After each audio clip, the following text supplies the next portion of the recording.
You're listening to Later with Mo Kelly on demand from KFI AM 640. Ben Affleck is back in the news, and it has nothing to do with J-Lo. It has nothing to do with his ex-wife, Jennifer Garner, who he has 3 children with. It has to do with him being a father, though. And there is a video which has gone viral. The audio is not very good, so that's why I'm not playing it for you. But it shows Ben Affleck and his son at a sneaker convention. And his son is going gaga over some sneakers that he wants. And it's revealed that the cost of the sneakers is $6,000. Ben Affleck responds to his son saying, "Oh, that's a lot of lawns." Basically saying you'd have to mow a lot of lawns for his son to be able to buy them and earn those sneakers. And the general public is saying, bravo, Ben Affleck. Bravo for teaching your son the value of money and not just giving him everything that he wants. And I want to take it in a different direction, because Ben Affleck saying no to $6,000 sneakers on that one occasion when he knows that there's a camera in his face watching him and his son, to me, is not a big deal.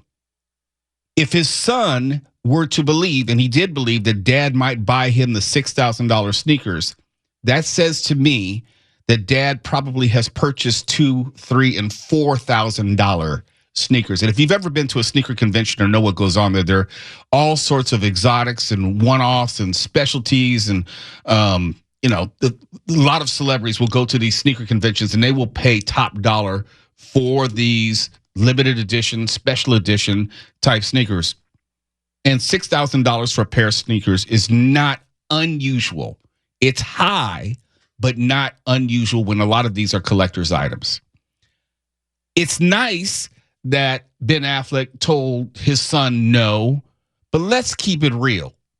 Just because you said no to $6,000 pair of shoes and you admonished your son saying, "You're the one who's broke," and I'm paraphrasing, but basically said, "You're the one who's broke. I'm the movie star. I'm the one who's wealthy." Got it. But I'm quite sure his son is used to getting just about whatever he wants, because I know I would have never had the dirty nerve to ask for even a $100 pair of shoes. I get it. It's relative. He's a multimillionaire, but the child didn't even hesitate to ask for a $6,000 pair of shoes, which meant in his mind, it was a reasonable request. So I'm not going to rush and say that Ben Affleck is the father of the year or he did something special because he said, "Whoa, you have to mow a lot of lawns for those sneakers," because his son does not mow the lawn at all and will never mow a lawn. And it's insulting to think that his son is actually going to work for a pair of sneakers, any pair, $400, $600, or $6,000. Don't play that game with me. It's interesting because I watch sometimes the celebrity sneaker haggling videos. I think the very first one I saw was Jaden Smith at one of these conventions. That's Will Smith's son. Will Smith's son. He dropped a whole lot of money on some shoes. There's one with T.I.'s son where he's gambling. I think he put up $6,000 or something on a pair of sneakers. And I thought to myself, this can't be real. But then I start researching. Yes, this is very, very real. From my understanding, this is also not uncommon there. It's actually so common that the idea of Ben Affleck taking his son there to a place where most every shoe there will be above and beyond the cost of a normal pair of sneakers already flies in the face of the guffawing and balking at $6,000. It's like, you knew what you were walking into. Why did you take your son to a place where only extravagant, one-of-a-kind sneakers are sold to make that camera moment happen? That's the only reason I'm like, I don't know, dog. And if you were actually paying attention, his son already had 2 bags of shoes in his hand. So they spent a couple grand at least, okay? It isn't Foot Locker, okay? No. No, this is where exclusives are sold. They don't have just a regular sneaker section. No. Where you can just go find. No, it's not. The fashion district. It's collectibles. It's one-offs. That's it. So, okay, they said no to $6,000 with a camera staring at them. $6,000. But as far as I know, they might have already spent $6,000 in the bags that they already had in their hands. Because not only did they interview Ben Affleck, they interviewed his son. I'm quite sure Ben Affleck is media savvy enough to know that it's probably a bad look if my son buys $6,000 shoes right in front of everyone and they're interviewing me. So let's not get caught up in, Ben Affleck is Father of the Year. No. I can say confidently to this day, and I can't speak for anyone else, but I can say for me, I don't think I have ever in my life, dress shoe or sneaker, purchased a shoe which cost more than $200. Mm-hmm. I can say that confidently. And I remember when the Reebok pumps came out back in the late 80s, I think it was. And they were the first, I'll say, exotic shoe. They had a pump where you'd pump up the tongue. It's supposed to make you jump higher. Yeah. Right. And that was $170. And that was like ridiculous back then. That would have been like a $600 shoe today. You can't even find basketball shoes for like real basketball shoes for under $150. No. And I still haven't purchased a shoe over $200. And I need them for, basketball officiating. The idea of a $6,000 shoe? No. The idea of a $1,000 shoe for a child, a minor, makes no freaking sense. And just because Ben Affleck didn't buy a $6,000 pair of shoes for his child, he's not Father of the Year. He was just aware of the camera because he spent at least $2,000 to $3,000 on the shoes that his kid was holding in that video. Yeah. Not fooled. Oh, and also to be serious, we have been following that situation at Loma Linda Hospital. The last information update that we had is that the hospital has been cleared, it has been evacuated, and there has been no actual threat which was found or deemed. So everyone is safe and everyone has been evacuated from the hospital. If there should be more information which should change the direction of that story, we'll be sure to let you know. It's Later with Mo Kelly, KFI AM 640, live everywhere on the iHeartRadio app. When we come back, we have an In Vogue. Remember that group from the 90s? In Vogue update. Dawn Robinson, one of the singers of In Vogue, revealed on social media that she's been living in her car for several years. We'll tell you about Schwab Trading is now powered by Ameritrade to give you a new, elevated trading experience tailor-made for trader minds. Go deeper with Thinkorswim, the powerful award-winning trading platforms now at Schwab. Unlock support from the trade desk, our team of passionate traders who live and breathe trading like you do. And sharpen your skills with an expanding library of online education crafted just for traders. All designed to help you trade brilliantly. Learn more at schwab.com/trading. that next.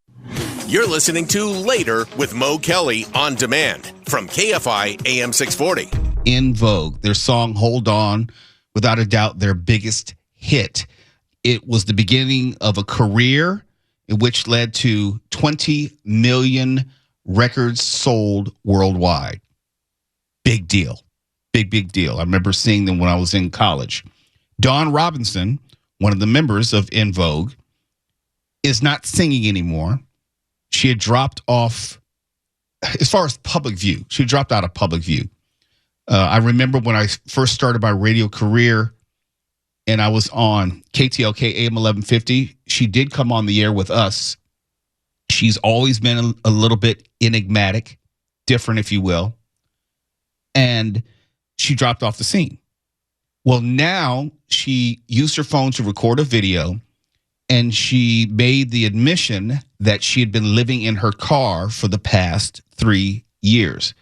And this is not the whole video, but she said she was afraid to let people know what was going on with her because she was afraid of being judged. So we're not going to judge her, but we're going to help tell her story. You guys, for the past almost 3 years, I have been living in my car. I said it. Oh my God, it's out. I've been living in my car. Oh my gosh. If you remember, if you guys were with me, in 2020, I did like 105,000 interviews. And in the interim, I was living with my parents in Vegas. And that was wonderful until it wasn't. I love my mom, but she became very angry. And a lot of her anger she was taking out on me, and I was her target all the time. And I was like, I can't deal with this. Like, I respect her too much. I didn't understand it. I still don't. And it hurt me. So I was just trying to figure it out, but I couldn't. You can't read someone else's mind. You can't figure them out. They got to figure themselves out. So I was like, let me get out of here. And I was sleeping in my car for maybe about a month in Vegas. And then the guy that was co-managing me at the time was living in LA. And he said, you need to come back to LA. There's a lot to unpack there. Not exactly sure where her focus is, but there's a lot to unpack there. She started with, I'm living in a car, and then went to blame her mother for, I guess, issues with her mother. And that's why she was living in a car. But there's a lot that I can glean from her story, if only because she's not the first and definitely not the last to have stardom, arguably superstardom, and then end up basically homeless. I do know In Vogue, in the music that I played for you, they didn't write any of their music, meaning at most, they only had performance rights. When that music was played on the radio, they weren't getting paid for that. If that music was used in a commercial, they weren't getting paid for that. They were getting paid for their performances when they would do live events or they were touring. That's why you often see older artists touring almost up until the day they die. They may not have the publishing rights, the songwriter royalties, ownership of the song, so they can make money while they sleep. Twella, you know this business as well as I do. And I'm not going to speculate as far as some of the underlying issues, but I will say that her story is not different from a lot of other artists. No, her story is one of, countless stories. This goes for any artist that you know, any recording artist, if they are not writing songs, if they are not actually producing, getting a production song credit on that album, and all they're doing is performing, they will be like Billy Joel, who you recently saw on stage performing and falling down. Not a knock against Billy Joel. Hell, not a knock against Rod Stewart or anyone. Most of these artists you see performing until they are well into their retirement, they are performing because that is the only source of income they will get. Many of them are even licensing the rights to perform their own music. And there are some artists who may get some songwriters credits, but depending on how the deal was written, they may not get full songwriting credit, and they may not get the full benefit of writing that song. Even still, when it comes to the royalties, meaning the money you make off of every time a song is played on a radio, in a karaoke club, on a cruise, in a nightclub, in a movie, money is paid out to artists each and every time that intellectual property is used. If the artist is only getting 5 cents off of each time it's played, they are not surviving off that. That is why they are performing again and again and again. The number of artists that I personally know of that have gone on major tours, gone on to sell millions of albums, who are broke and penniless right now. Right now as we speak, it is amazing. Typically, what a music label will do is they'll hire a young group and they'll give them a 3-album deal. That's what they did back in the day. The 3-album deal is, one, they know that you're a new group. You don't have any leverage. You can't ask for anything. You can't demand anything because you never sold anything. How can you say, I want to own my masters? You can't. How can I say I want a songwriting credit? It's like, no. They're not going to give that to you. So you sign a bad deal. You might hit it big, like TLC, for example, and sell tens of millions of records, and you will still not really make any money. I don't want to get too deep into points on an album, but points are like how many cents you get each time an album, when they used to sell albums, was sold. Let's say, and if you had only 5 points an album, you maybe get 35 cents on an $18 CD. That's how little you're making. And what happens is the record label, they'll give you an advance, maybe $1 million, so you can film your music video, which they did back then. Or you're paying for your touring, so you go on your tour, you can go around the world. And all that money is still owed back to the record label. So after you sell those 18 million albums or however many, the record label says, okay, you're now stars. Now pay us back for all this that we did for you to make you stars. So you have to pay back the record label. You have to pay your lawyer. You have to pay your manager. You have to pay for that video, that $1 million video that you had filmed. And ultimately, the artist always gets paid last, which may be, let's say $100,000, even though you've made some $18 million for the record label. That's how they end up broke. And then at the end of that 3-album deal, if you're not a superstar, they could just release you from your deal, and then they'll find the next girl group or the next hot thing which is coming along and then get them to sign a horrible deal. Now, if you're someone like Mariah Carey and you turn into a worldwide superstar, when you renegotiate your second deal, your next 3 albums or so, then you have more power, more leverage, and hopefully you know more and you can actually make more money. But more times than not, you're already discarded at the end of that first 3-album deal. We have more to say about this in Dawn Robinson in just a moment. You're listening to Later with Mo Kelly on demand from KFI AM 640. Last segment, we were talking about Dawn Robinson of En Vogue and how she ended up living in her car for 3 years after En Vogue, the group that she was singing with, sold more than $18 million worldwide. And it led to a discussion led by me and Tuala about, this is relatively common, regardless of the person. It's not always about the person and their decisions. It's about how the business is set up, where it is not meant for people to succeed. It's meant for the label to succeed. And if you're only, let's say, if you're under the age of 40, you may not remember what it was like back in the day. Back in the day, number one, there was no internet. Also, the only way that you could get a song heard by anyone was on the radio. The only people who had connections to get songs on the radio were the record labels. The only place that you could buy someone's music was in a store. I'm talking about Warehouse, Sam Goody, Tower Records, Musicland. The only way that you could get access or get shelf space is through the record label who had those distribution agreements. So the only way that you're going to become a music star was through the big music labels, not even the independent ones, because they didn't have access to the shelf space. En Vogue's story is like many others, where they may have sold millions of albums, but ended up with nothing. And so I think En Vogue is still touring now, the remaining members, because that's about the only way they have the performance rights. And those royalties where they have the legal right to perform as En Vogue and perform their music. And if you do 10 or 11 gigs a year at $20,000 a gig, you can maintain your lifestyle. You can make a living, but you'll have to do that in perpetuity, because there is no health plan for the music industry. There is no pension. There is no long-term disability.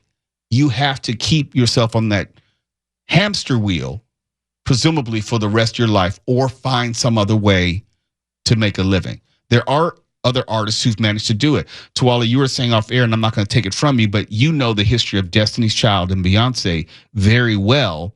And if you knew the first iteration of Beyonce, they're not around anymore. No, they're not. They're not. And they are not doing anywhere near as well as even Kelly Rowland, because they were hired singers. They're hired talent. And without that touring and without that access to the label and all of those things fell apart. It's not unique to Destiny's Child. It's not unique to anyone. It is just what happens within the music industry writ large. This is what they get into. You may or may not remember the story of Toni Braxton, who had sold millions and millions and millions of records and also found herself in a position where she was essentially broke, because She's filed bankruptcy at least 3 times. 3 times, because of, it's not just being a musician, being a star and all that, that's fine. But if all you know is singing and you may not know the music business, if you may not know how to take care of your business, then you will find yourself in these positions. These artists nowadays, they are on the next level of savvy that didn't exist. The knowledge that these artists have now didn't exist when artists like In Vogue were signed. The knowledge that Taylor Swift has, Beyonce has, Billie Eilish, all these artists who have taken control of their destiny and taken the music in their own hands, that wasn't even available. Well, legally they are able to do it, and also the music labels don't control all the means of production and distribution. Beyonce can go to her home studio, crank out an album by herself, and distribute it via the internet and still sell millions of streams or downloads at this point. Yeah. No, absolutely. This is what platforms like Spotify and the like have done for various artists. They don't have to worry about having a whole album to tune in anymore. They can just crank out singles, and this is what they can do to just constantly just stay relevant, stay out there, and have something going on. It's a different game now. So when I first saw this story about Dawn Vogue, and I don't think anyone who is familiar with In Vogue or the story, even maybe those who know a little bit more on the inside about what may be happening with Dawn, this is not a laughing matter. This is something where even though she says she did not post this for pity, she's not looking for pity or people to feel sorry for her. She says that she likes living in the car life. She's looking at it like an adventure. God bless. This is just yet another look at what happens behind the scenes, taking you behind the curtain at what this life that so many covet is really, really like. I know that the business is different now than when I was in it, when Tuwala was in it, as far as how it works. How it ruins people has not changed. The amount of money which is involved, the amount of sexism which is involved, the amount of objectification which is involved, the mistreatment of women, that has not changed, and goes back to another conversation we had when we had the Me Too movement, and Tuwala and I said, oh, just wait till you get to the music industry. You can talk about Harvey Weinstein all you want, and Matt Lauer or whomever else. Wait till you get to the music industry. There's a lot more to happen. Then you started hearing about the P. Diddy's of the world, the R. Kellys, and whomever else. The music business is so dirty in so many ways. People don't know. We only, for the most part, see the stardom. We only see the glamour and the glitz, but the underside is worse than most people have any idea. And it's probably even worse than that. It's Later with Mo Kelly, KFI AM 640, live everywhere on the iHeartRadio app. And speaking of the music industry, we're going to tell you about Wango Tango when we come back. Sorry, that was a hard turn, but we had to do it. You're listening to Later with Mo Kelly on demand from KFI AM 640. iHeartRadio's Wango Tango is returning to Southern California, and it's headed to the beach live May 10th at Huntington City Beach. Wango Tango's all-star lineup will feature performances by Doja Cat, Meghan Trainor, David Guetta, Cat's Eye, N-Mix, Psychers, A2O, Ome, Hearts, Two Hearts, plus performing at sunset as the sun goes down, Orange County's own Gwen Stefani. Tickets are going on sale Friday, as in this Friday, March 14th at 10 a.m. at AXS.com. Gwen Stefani, cool person. One of the few I actually like in this business. Get a chance to meet her. Yeah. Cool person. You worked with her, correct? Mm-hmm. At Interscope. Yep. And that's one thing, going back to our conversation, talking about the music business. It's weird because you have these people who are super famous, and then you get to see them just chilling because they would come through the label, I don't know, any number of times over the course of the year. Maybe they're doing a particular event. They're coming to meet with the executives to talk about something with the album, songs going to include or exclude for the album. And you get to see them in a very, very non-celebrity way. And you get a real good sense of who they are and who they're not, who is a genuinely decent person and who's just an a-hole. You get to see it all. I was going to say, so that's where you can really see the actual character of, of a singer, actor, whatever. Yeah, because right? you see them enough, and depending on how long that person has been with the label, you may have seen that person before they even became a star. So you get to interact with them in a way that most people don't. It's almost like you're a parent to them. You brought them up in the business. You have a very close relationship with a lot of the artists. Depending on your capacity, when I was working in promotions, there are a lot of times that I would help provide tour support. Artists that come in town, they go to the different radio stations, and they usually assign someone from the label to go with him, her, or them, so they do their various interviews. True story, Tawala Sharp was there. One of the best times I had, and I think he knows the story I'm going to tell, I had to do tour support with Janet Jackson. We went to the Beat.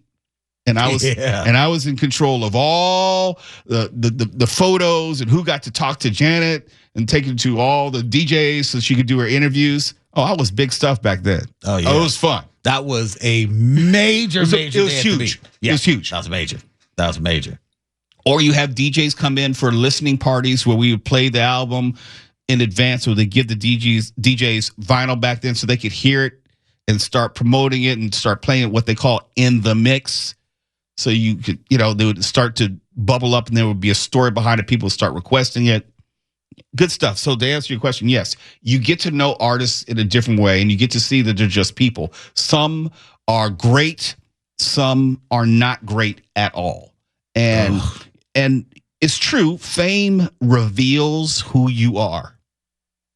It will magnify who you are. If you are a decent person, that will come out after you're famous. If you're not, God help us all, because that comes out as well. Yeah. I think some of the biggest artists that I've met, of them, the ones that you would never imagine in a million years were the absolute coolest. When I met the notorious B.I.G. just right before he passed, I thought he was going to be the worst. And he was quite possibly one of the most down-to-earth, humble, cool guys I had ever met. And this is at the height. This is when the biggest rappers one of the biggest rappers in the world. And it was just him, his best friend, and that was it. They came by themselves. They actually told the drivers to stay downstairs. They just came up to the station by themselves. They were like, "We're regular people. We don't need security." And we're like, "That's not what we do. Like this is a radio station. Why would we need all that at a radio station?" It's like they cool as a fan. But then you had some people who were brand new, Similac on their breath, and they came in acting as if their poop didn't stink. Yeah. There's a comedian who I believe never hit his heights because he was so much of a jerk. And I have no problem talking about it because he was a jerk to me and he was a jerk to everyone. I was working at Warner Brothers Records. And should I say who it is? Should I say who it is? What do we know about this comedian? He's not as funny as he thinks he is. I'm trying to think. He had a bit part in Armageddon at the very beginning. Let me see. Let me look up his IMDb. Oh, wow. He had a commercial for a while with Burt Reynolds. They were like the Knights of the Square Table football commercial. His career never really took off. He just thought he was a lot funnier than he was. And he was a complete a-hole to me when I was doing tour support. He was doing tour support for a comedy album. He was in Deuce Bigalow, Male Gigolo. No, I'm not talking about Rob Schneider. He was on this show. Rob is cool. Had a bit role in A Star Is Born. I'm saying he's a lot of bit roles. Okay. Trying to think if he was in any big movie. He was in Black Dynamite.